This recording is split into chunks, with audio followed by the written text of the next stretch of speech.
I think it's time to elevate the coaching industry from being a lot of kind of scarcity based, dreamy kind of things to and using high pressure tactics to make people make moves that they wouldn't have made if they were fully informed.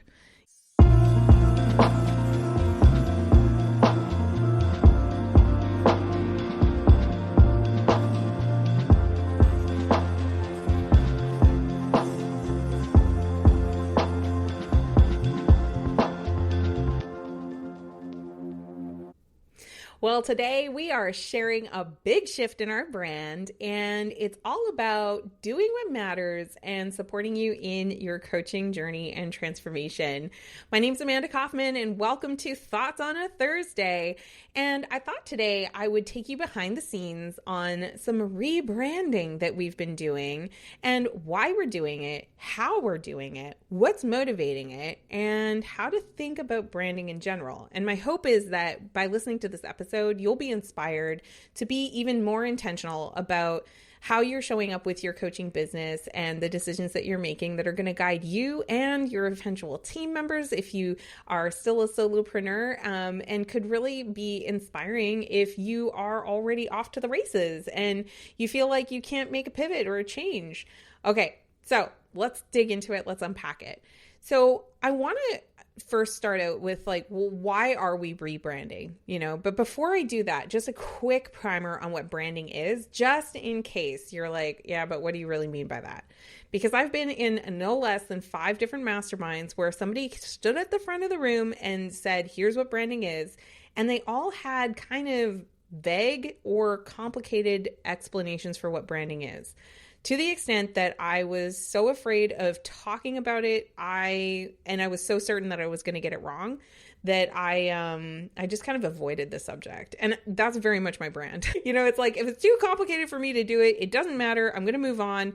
And I can also be a little anti-establishment. So when people would say, this is so important, it's the most important thing, and then would follow up with their big fancy, let me consult you on branding package, I was honestly not into it. It wasn't a big vibe for me, but I think part of it was I needed to master my own understanding of what it actually was and what it really meant for me to give the importance to it that it really deserved. So let me unpack this for you. Branding is recognition. Branding is recognition. Another way of putting it is branding is association.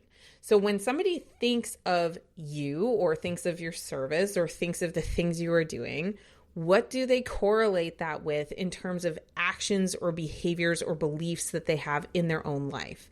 And I recently saw a really great walkthrough on branding by Alex Hormozi.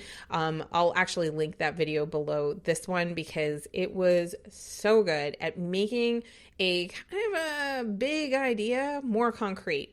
And so branding is like how people associate your product, your service, your company with an activity that they're performing and how it makes them feel or how it makes them look. Okay. And it drives behavior that person is going to take. And here's what's really interesting about branding and probably why I was avoidant of branding for the longest time is that it's motivating action away or toward your brand. And so it's kind of like, I remember growing up, a lot of my friends had preference for Pepsi.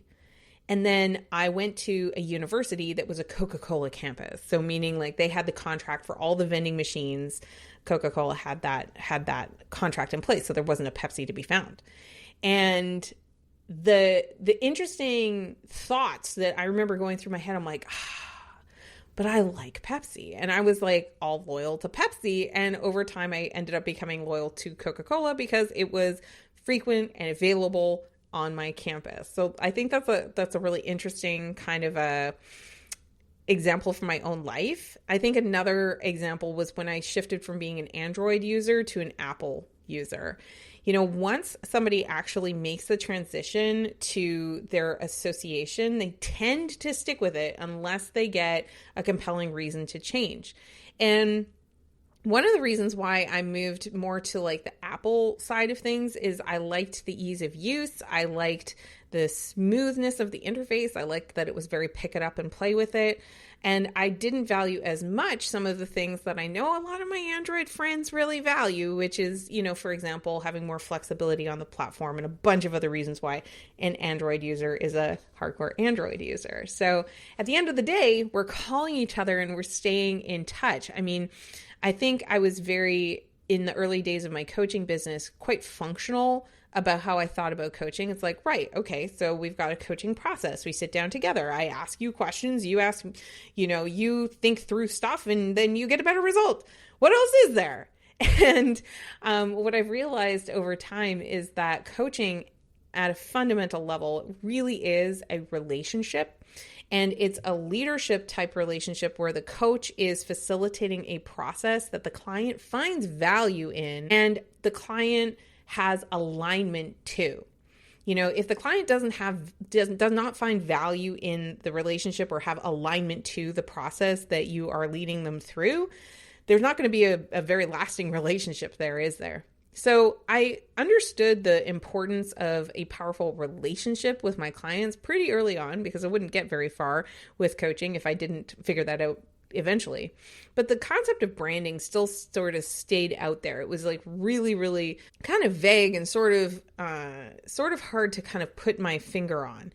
But I did know for sure that whatever I did, however I moved through the world, it was really important to me to remain authentically expressed and to have freedom of my time and of my finances and of my association and where I spent time. Like freedom was like top of the list for me. And whenever I heard about branding or branding was kind of presented to me, I thought, gosh, that's like a lot of work, a lot of time.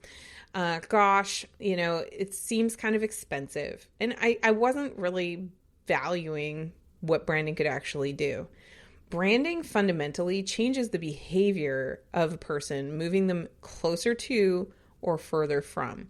And when you are able to share what you are associated with more often, more loudly, you're basically giving people a more authentic choice about whether they're going to follow you or not, because they're going to understand what you're really about or not.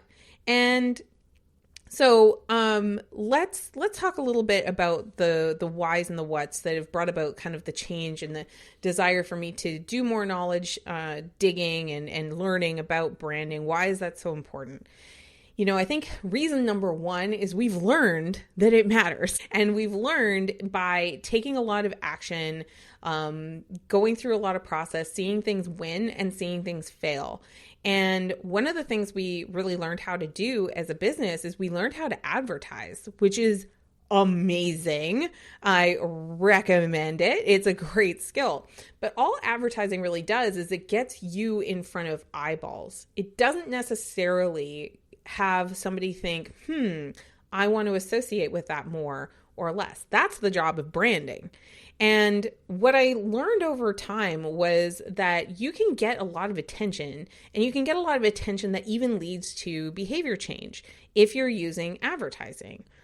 But is it the desired relationship? Is it the desired association? And I was like, okay, are we sort of veering into, like being too manipulative? And what I realized is I'm like, what about being clear and thoughtful? Right? Because I had ideas about what a high quality relationship was going to be with clients, informed by having lots of awesome client relationships. So by taking extra care to think about what's the association, the positive association that I want to have when people see communications from me, communications from my team, communications from my business, when they see those things, what is the association that they're making? I realized that the curation of the messaging, not just the words you choose, not even the photos you take, but the curation of what am I talking about? What's the value that I'm actually putting out here? What am I expressing as is important or less important that people are going to hold on to and realize like, oh, that's more like me. I want to be like that. And that connection piece, I realized that the curation of that is actually an act of courtesy.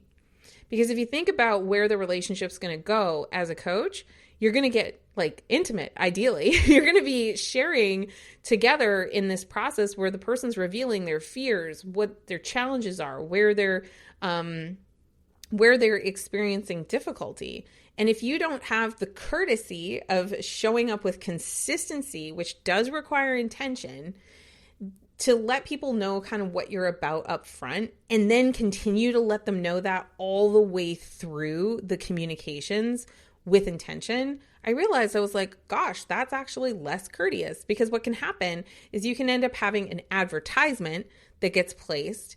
And let's say the advertisement is promising a result and you follow through on that with your funnel, but your unintentionality with it means that maybe you're emphasizing or de-emphasizing certain values or certain ways of being simply because you're unconscious of it. And then by the time you reach out to them, they're like, wait, this person's not the same as the person that was in the ad, is not the same as the person that was in the funnel, that's not the same as the person who's in the email. I'm out because I'm confused. And if there's one thing I've definitely learned over the years, the more confusing you are in your communication, the less of a service you're going to be doing for the person that you're building a relationship with, and the less likely that they're going to want to foster and deepen a relationship with you. Consistency is one of the most important aspects of trust. And that's one of the biggest learnings or things that I realized was like, oh my God, that's missing from my business. Is I've got different colored thing over here from different colored thing over there, different word choices, different ways that I'm describing things. The inconsistency is raising questions and incongruency. OMG, I'm being sloppy with my communication. And that actually was the biggest flint for wanting to revisit the brand.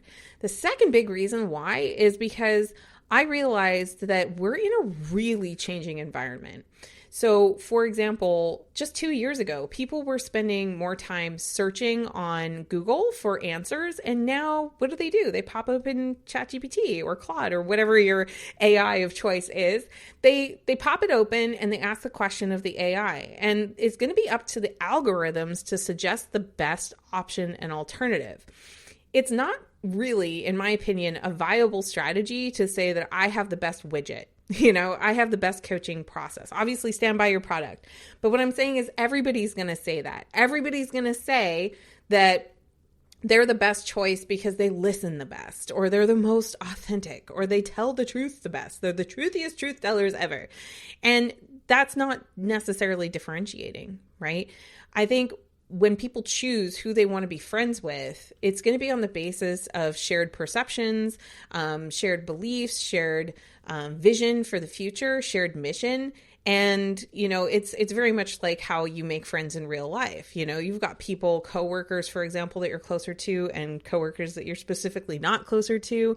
Why is that happening? And a lot of it has to do with brand. And that brand has to do with you making an assessment of like, is there a match between what I want, perceive, and believe, and what the other entity wants, perceives, and believes. And that alignment, that choosing, kind of brings me to one of the fundamentals that I've learned of business, which is all things being equal, people buy from their friends. And all things not being equal, people still buy from their friends.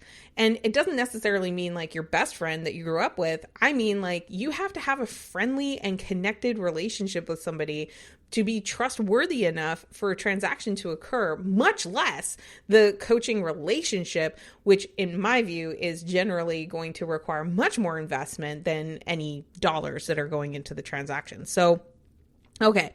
I think so it's just changing landscape. I think the relevance of having people have in mind that I choose you, Pikachu, when they make an ask of an algorithm is going to be way more relevant than just having the right keywords or having the right presence and the right placement. The third big piece of this actually has to do with more of a philosophy of where I believe the coaching industry is headed. And that is, I want great heart-centered coaches to feel far more permission to promote and engage in commerce with their own businesses.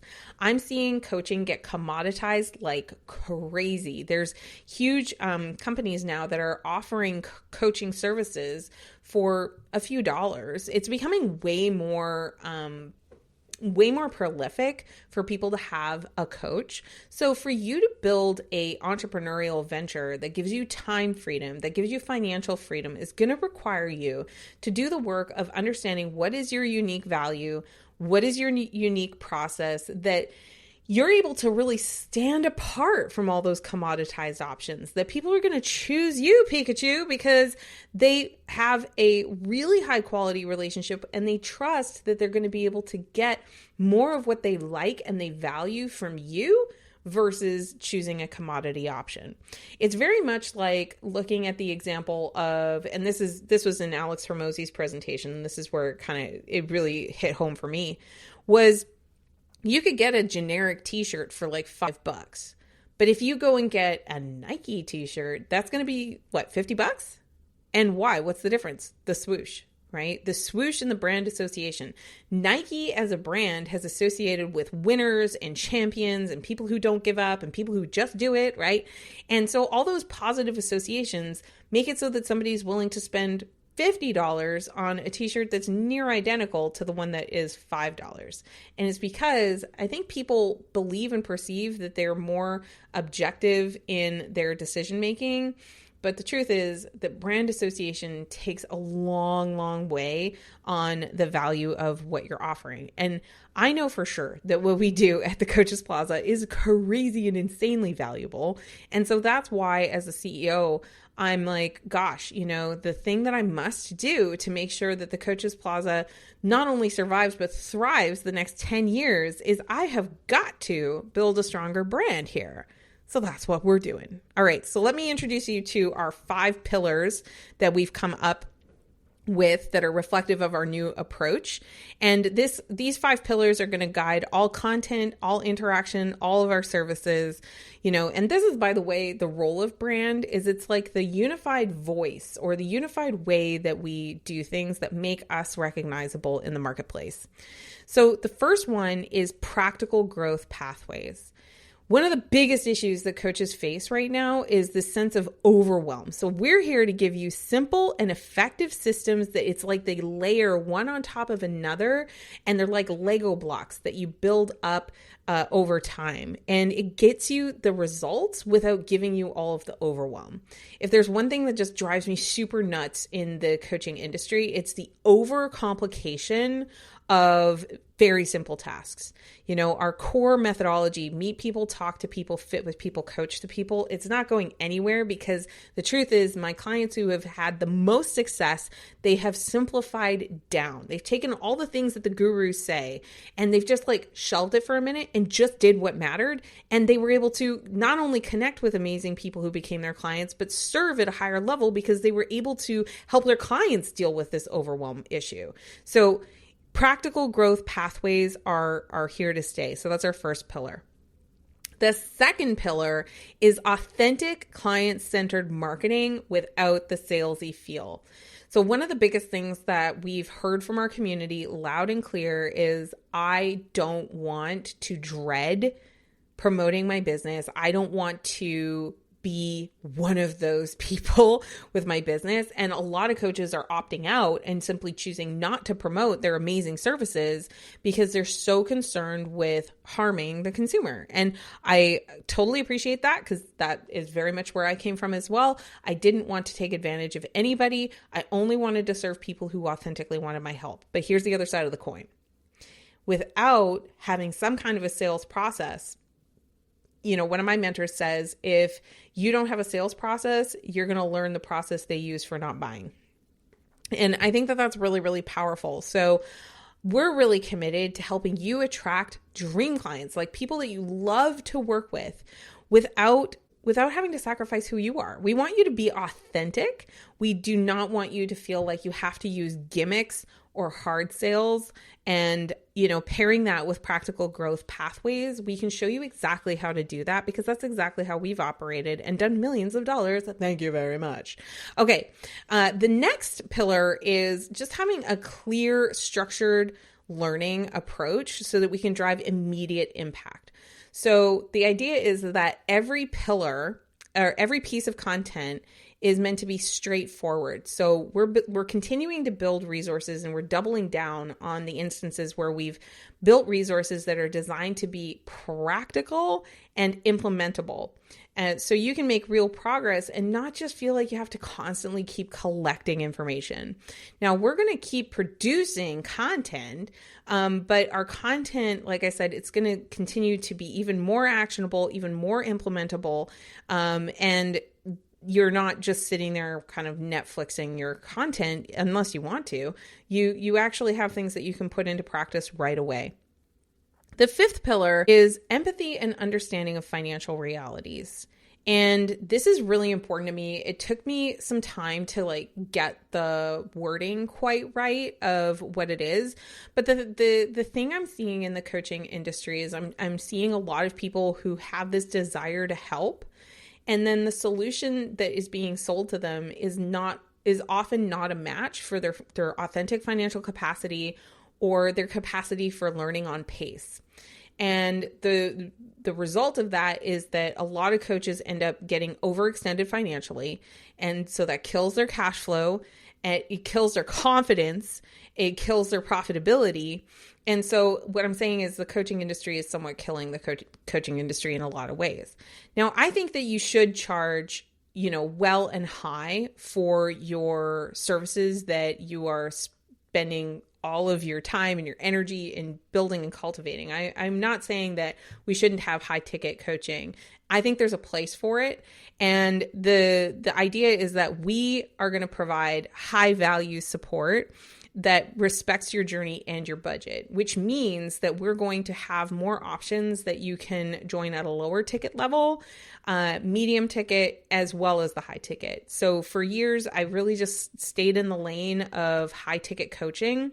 And I think that for the season, for the time, that was the thing to do. But I also know that I had to say no to a lot of people working with me because I practice something I call responsible influence.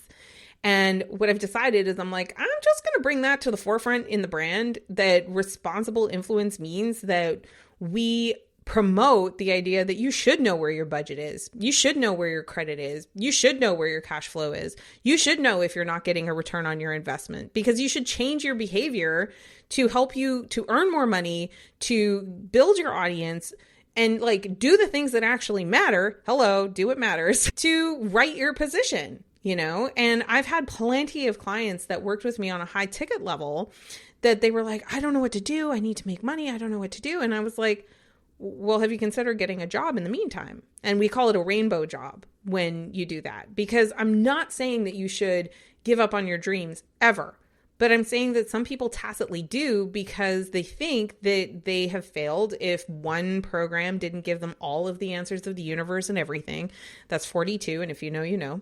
But I think also that there's a lot of ways that we can serve at the Coaches Plaza for a nominal investment every single month. And we can do it in a way that we're excited to do, and that you are not going to feel that pinch or that pain of high ticket if you're not ready. And the other thing is that if you are doing high ticket, sometimes just adding an additional perspective can be the exact prescription that you need. So, there's a saying in high ticket sales that prescription without diagnosis is malpractice. But I think a lot of people they kind of rely on the trust of the one, doctor in this metaphor, not a real doctor. Just metaphorically speaking, it's okay, well, I'm only going to trust you. So I'm only going to have this one conversation with this one mentor, this one person. And that's for sure not how I've done things. I've been able to build a business that's grown considerably beyond, my expectations as a pivot from a corporate career to an entrepreneur. But I definitely didn't do it listening to one mentor. In fact, I've had at this point dozens of coaches and mentors. And so another reason why I want to offer affordable coaching options is because I think it's healthy to have a second opinion, especially if you're making especially if you're making like big life decisions around becoming an entrepreneur, around like what's your brand going to be, around who are you going to serve, how are you going to serve them, how do you do this in a way that works really well for your lifestyle, and to answer all of those nuanced questions. I personally have practiced and I want to bring forefront in my brand that it's okay to have a patchwork quilt of mentorship to keep you warm. It's cool to have more than one perspective. And even if the perspectives, conflict, it's awesome because then you get to ask a question. You get to say, well, why is this a conflict? What are the exceptions to the rules? Where would this apply to me that it doesn't, that it might not otherwise apply to me? And I think blind followership is basically one of those things that has prevented the success of a lot of people because they tell themselves that they're focusing, but at the same time, they're not getting their fundamental questions asked because they're not giving themselves permission to get and gain additional perspective. So if having a lower ticket way to access being able to ask questions and, the convenience of membership is going to help with that, I think that's amazing. And if I'm the primary coach that people choose, I have higher service level options that are available, but I believe that I can be successful economically and still serve all of the realities that our industry is authentically facing. And that's why this fifth pillar of empathy and understanding of financial realities is so important. Okay, so I think one of the ways that we're going to be bringing these pillars to life is just structuring content to just serve you better. So we have built a lot of content over the last particularly 6 years. And so one of the commitments that we have is like, make sure that the content is relevant, it's timely, and it's concise for the purpose. So this is a little bit of a longer episode of the Thoughts on a Thursday, or maybe it's not, I don't know.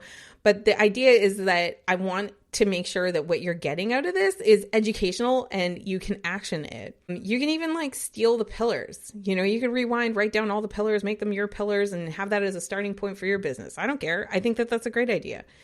I think the second big piece is I do not want there to be secrets or holding back, because I just want you to know what's working the best for us. What have we tried? What has not worked really well?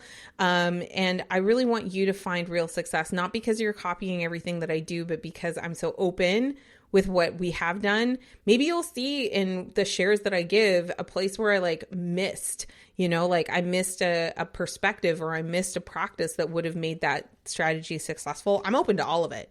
And the whole idea here is to build a stronger relationship with you, because the content is not just razzle-dazzly, it's actually, again, actionable.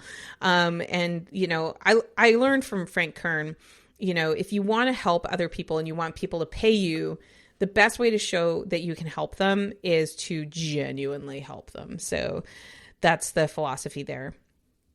I think one of the biggest issues in the coaching space is there's so much fluff.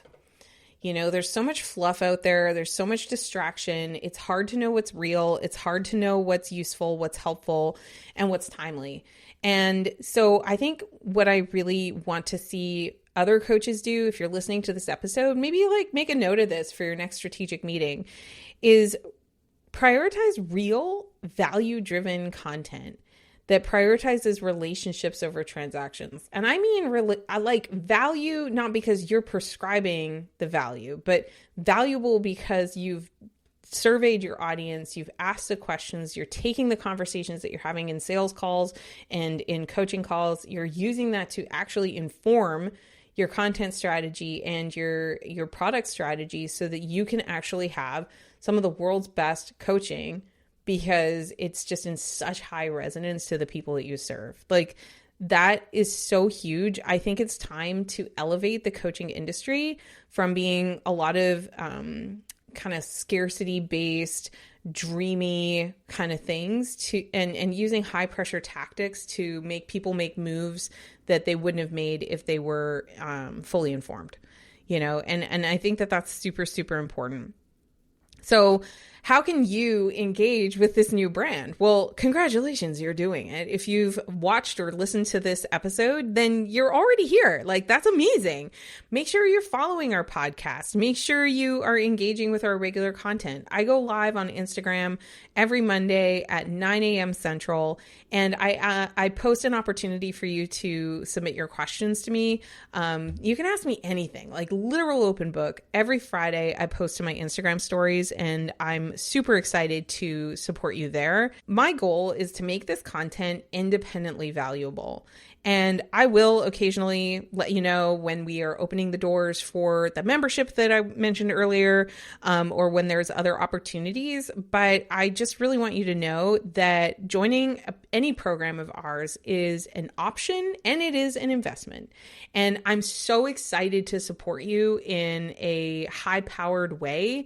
But if for you right now, just like listening to these words and tuning into the next episode is where you're at and that's your speed, I love you. I'm glad you're here. All right. So like, let's not cloud our relationship with like this. Oh, if I'm on our email list, then I have to buy everything that comes across my inbox. It's like, no, if it's right for you, you will know. And by the way, when I send emails, a lot of my emails are just helpful insights along the way. And I'm not afraid to sell, but I am mindful that I want any relationships or any sales that come out of this content or this work to be coming from this place where we care about each other. And I think that is missing in a lot of what people are engaged in and doing right now. So I really do want you to stay connected, follow along with this brand evolution. I really invite you to engage with it, even hold us accountable to it. If there's places or spaces that, still kind of have that old feel that isn't quite yet lined up to the 5 pillars that I talked about, feel free to send us an email at support@thecoachesplaza.com and highlight it and let us know so we can be aware of it. And we'll let you know as changes are continuing to roll out. I think the real value of all of this is it's all about doing what matters for us. For you, for the coaching industry, for all of our clients that we're serving, all of our future clients that we're serving. And this rebrand is really all about what genuinely serves you at the highest level. And I really just appreciate you taking the time to listen to me wander on about this. This isn't just a rebrand. It's a new standard in coaching content, and it's here to stay. So let's do what matters and let's build some real success together.